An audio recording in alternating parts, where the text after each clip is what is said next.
Hi, Sarah here with the layout process video for UK Scrap Addicts. This month's sponsor is Pretty My Page, and there is a code that just came up on the screen there, UKSA10.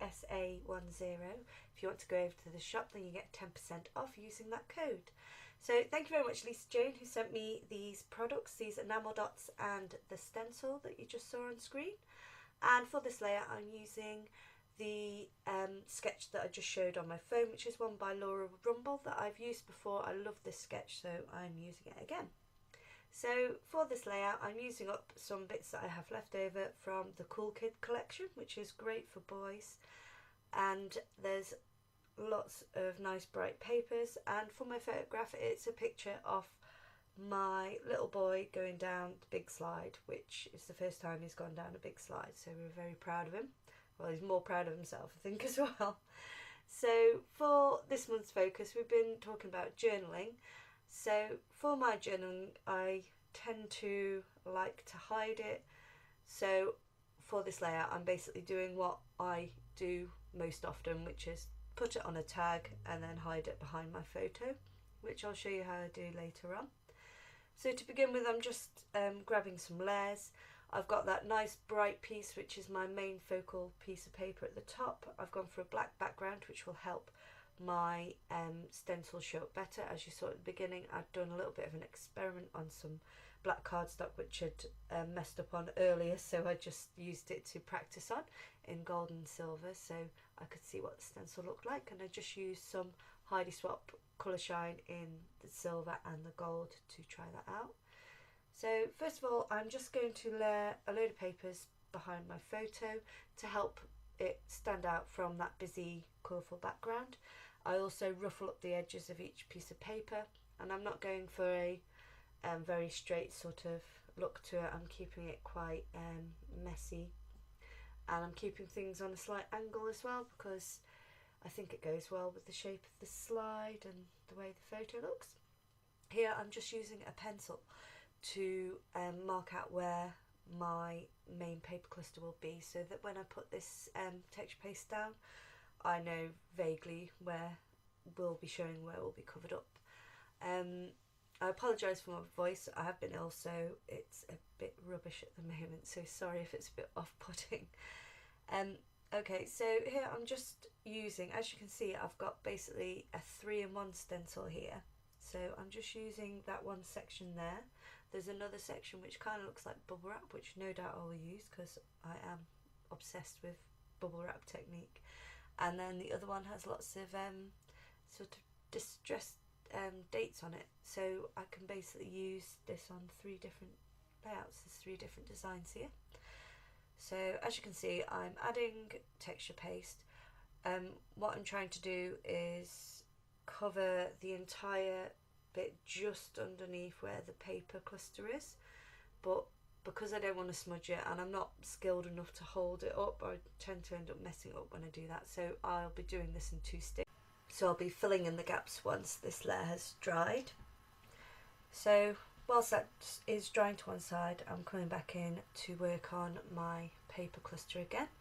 I want to add a darker colour to this cluster, and so I'm thinking of orange, so I'm just going through my papers. I do have some smaller pieces than paper pad, which I have here. I found a nice stripy orange and white, and what I'm going to do is make sure I cut it so that the edges are both orange, so I'll make sure I cut through an orange stripe, otherwise it loses its effect if it's got a white background. So I'm just trimming on an orange piece and just trimming this down so it just peeks out from behind the other layers. And again, I will ruffle up the edges to make that a little bit distressed. I've also done that with the background paper just along the edge that where the texture paste will be going. So now I'm just taking some double-sided tape and just sticking all those layers together, and now my texture paste is dry. I'm just taking this and adding it back on so I can see whereabouts I will want to add my texture paste and decide if I feel like I need any more layers. And I do decide to add some of this vellum, which also is from the Cool Kid collection, so that it just helps the picture draw away from that busy background again. So I'm just trimming out a piece of that to add in. Again, I'll just stick it down with some double-sided tape. So now you can see whereabouts I need to add the extra texture paste. So I think, yep, I'm coming back in to finish off where I think I need to add a few extra layers in, just to kind of blend them together. I will come in later on and be adding some of the Heidi Swap Colour Shine in silver, which is the exact same colour as this texture paste, so it will really blend all those pieces together, and once the paper's there it will work like that anyway. It will blend it all in. Unfortunately I did put texture paste where it's going to be completely covered up because I just wasn't thinking, because the photo goes over that, so I didn't need to do that bit. So again, I'm setting that to one side to dry while I work on my journaling tag. So for my journaling tag, I work out how far it needs to go behind my paper cluster, and then I'm just using some foam pieces, trimming them down to create a little channel for it to sit in, so it can be pulled out from behind the photo. And then I add some of this silver rickrack, which is by Crafty Ribbons. I'll leave a link below for them. They're a UK company. And I just add some of that just to pull the tag out, because it matches in with my colour scheme. All the elements that are metallic within this collection are all silver, so I'll be just using silver for this.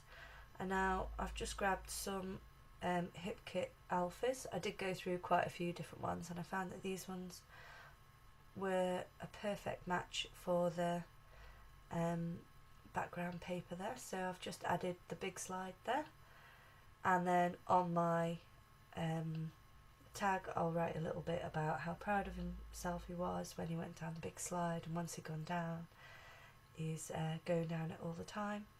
So that's just what I'm writing. Again, for consistency I'm just using a silver pen. It doesn't really matter because unless you pull the tag out you don't see the journaling, but I thought I may as well. So that's what I'm just writing on the back. And so once this is all glued down, the tag will just slide in and be able to be pulled out if it's taken out of the sleeve, without my messy handwriting ruining the whole thing. So here I've just added some more tape to the foam so that I can stick it down on my layout, and checking that my tag fits in nicely. I also trim off a little bit of that rickrack. I found it a little bit too long. Now I've pulled out these buttons that matched with the paper. These are also by Crafty Ribbons. They do buttons, ribbons, seam binding, lots of different little bits, and I'm just going through them and seeing what colours I think will match nicely. I've also pulled out some ephemera from the Cool Kid collection as well. There's some rubber charms there, and basically I've just sped this up quite a bit more just so you can see how my thought process goes, which is kind of manic. I just move things around again and again. So this is what I'm doing here, and I basically go through all the ephemera, find the colours that I think will match in the most nicely, and then I just sort of move things around till I'm happy, try and layer up some nice clusters here and there, and then I'm just adding in them buttons now. I've sort of got an idea of where I want things, and once I've added in larger pieces I then add in my smaller pieces like sequins or gems or enamel dots, whichever I'm using. So now I'm just sticking down all these pieces.